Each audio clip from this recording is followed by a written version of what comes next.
Back on the Young Turks, and yet another great guest for you guys. Matt Continetti is an associate editor at the Weekly Standard, and he's the author of a new book called The Persecution of Sarah Palin, How the Elite Media Tried to Bring Down a Rising Star. There it is. Matt, thanks for joining us on the Young Turks. I'm sorry, Matt, we hadn't gone to you yet. Matt, thanks for joining us on the Young Turks. Thanks for having me. All right, great. So, Matt, what is your contention here, that the media purposely set their sights on Sarah Palin to take her down? Well, let you make the case. What do you think happened? Well, I'm not sure if it was purposeful, but I do think it's exactly what happened. When Sarah Palin appeared on this national stage in August 29 of 2008, no one knew anything about her. Really, the only thing anyone knew about Sarah Palin was that she was the governor of Alaska, and she was a pro-life mother of 5. And then the media began to fill in the pieces. But the portrait that they painted of Sarah Palin, in many cases, was simply false. In other cases, it was a gross distortion of her actual record and her actual approach to politics. Mm-hmm. And then in other cases, it was just straight-out vitriol. Liberal writers and bloggers just insulting her, criticizing her, lampooning her, just basically out to delegitimize her and tear her down. Well, Matt, let me tell you what my perspective was, and then we'll have a discussion about it. When she was first announced, we did it on the show, and it's on YouTube. It's on, if you're a member of the show, you can check it out, go to the old records. I said, look, there's upsides and downsides, and honestly, I had about 7 to 10 upsides and downsides in that selection. And I thought it was an interesting and bold choice by John McCain, very popular in Alaska, Sarah Palin was.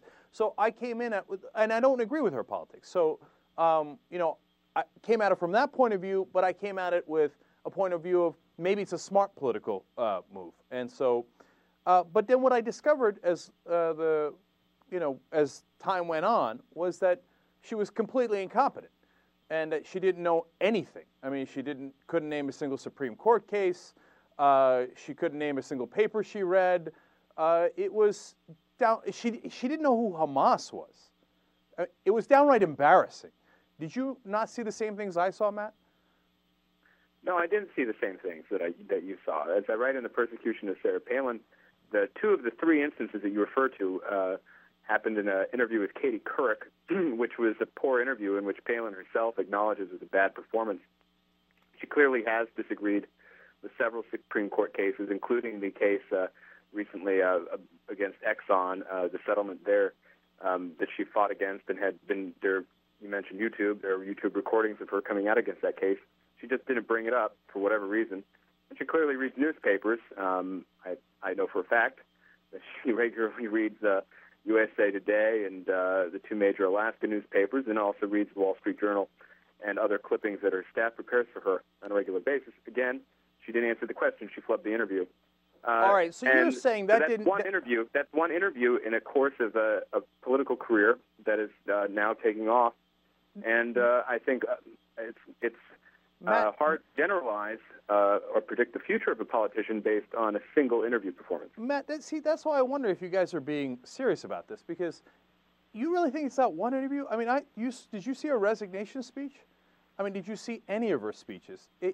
Look, if I have an idiot on my side, I don't want to encourage him. I want to say he's not with me, right? My God, that guy's a clownorama. I don't want anything to do with him.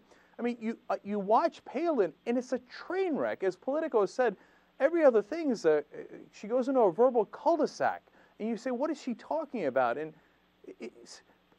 Matt, she doesn't know who Hamas is. It's great to hear this from you because it's exactly what I discussed in The Persecution of Sarah Palin.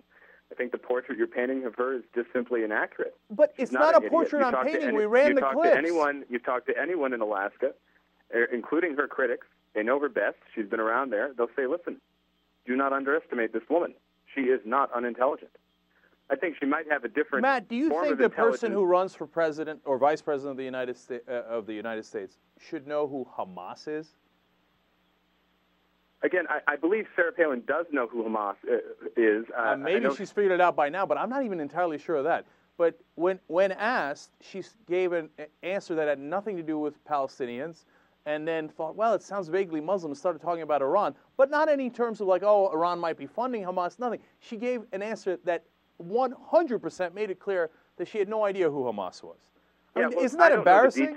I don't know the details of this particular instance that you're using. I have a sense that your portrayal of it is inaccurate. I do know that she knows who Hamas is. I'm going to send you the link. Again, it's one instance. Set against a broad brush stroke, an attempt to portray her as a cartoon character, to reduce her to a caricature that is just simply not accurate, and it will come back to hurt Democrats. Okay, Matt, let's go to point number 2. I mean, I could go all day long. I mean, I don't know how many examples you want me to run through, but the coin thing she just did in Wisconsin, where she said, ha-ha, you know, they made a decision to move the "In God We Trust" to the side of the coin and not the front of the coin, and what does that tell you about the decisions that are being made? And that decision was made by the Bush administration in 2005. So, I mean, she's gone against Republicans in the past. She took down a sitting Republican Democrat. That was not the implication, Matt. That was not the implication. You don't believe that. You think the implication was that she was attacking the Bush administration?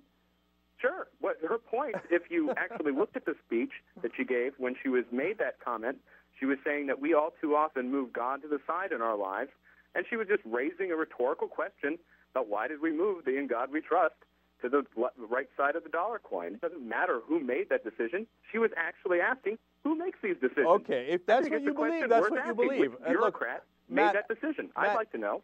Right, Matt, if that's what you believe, that's great. I think you're going to help destroy the Republican Party, so I'm on board. Okay, but all right, one more. I mean, again, there's 28 examples, and I can't believe you can't see it. But the death panels, you know, she says that I mean, do you believe that there are actual death panels in the health care reform bill? That that's a responsible thing to say from a politician? Sarah Palin doesn't either. What Sarah Palin, as I write in The Persecution of Sarah Palin, the Facebook message in which the phrase death panels was used was an argument extrapolating on the possible unintended consequences of passing the Democrats' health care legislation. What Sarah Palin was arguing is that such legislation may lead to technocratic rationing of medical care down the line. And as she raised the specter of, well, who would be affected in order to control costs? It's a simple fact that the people who most be affected by any attempt to control costs through medical rationing would be the old. Because it's That's a simple fact. Is that in the bill? Matt, is that in the bill, or is that an extrapolation that you're calling a fact? Extrapolation. She never said it was in the bill. She said it was an extrapolation based on what a government takeover of health care. So you think that's a responsible thing to do for a politician? Say it's not really in the bill, which she didn't make clear. But I'm going to extrapolate that it would affect the poor, the elderly, and then I'm going to extrapolate further that if it affects the elderly, that they're going to set up death panels. Well, apparently this argument is too complex for you, but I mean, any politician is going to make arguments about the intended and/or unintended consequences of legislation, and that's exactly what Sarah Palin was doing when she brought this up. Matt, do you believe there's going to be death panels? Do you agree with her? Do you think there's going to be death panels, and Obama's going to say, "All right, look, let's get the Grim Reaper and Senator X and Congressman Y, and they'll decide who we kill of the elderly"? Do you believe that? I think it is a fact that should legislation like this pass the Congress, then we will have rationing down the line. It may not be this year, it may not be a decade from now, but when costs get out of control and the government cannot pay for medical care, they're going to start rationing treatment. This is what other countries do. It's what the veterans. There are death panels in other countries. Which country has a death panel? A very effective way to describe that.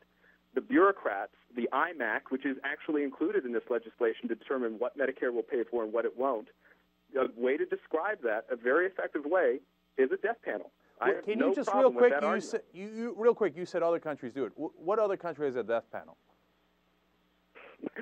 Other Western government-controlled countries ration care, such as the United Kingdom, and which one of them Canada. have death panels? Because you said it's a fact that will lead, one to the other to the other.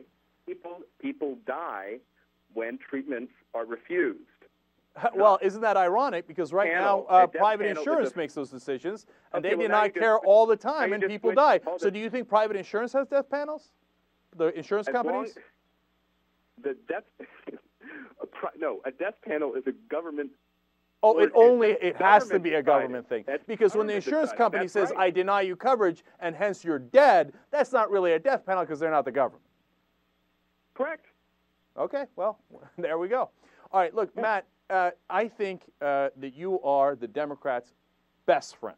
And I'm not sure I am because, you know, I agree with them sometimes and I disagree with them sometimes. As I just did earlier in the hour, I can't stand Obama's Treasury Department, okay? But if you convince Republicans that Sarah Palin is a bright politician who's got a good grasp of the issues and that she should run in 2012 and people should support her, I believe you will cause the end of the Republican Party. And so I wish you Godspeed.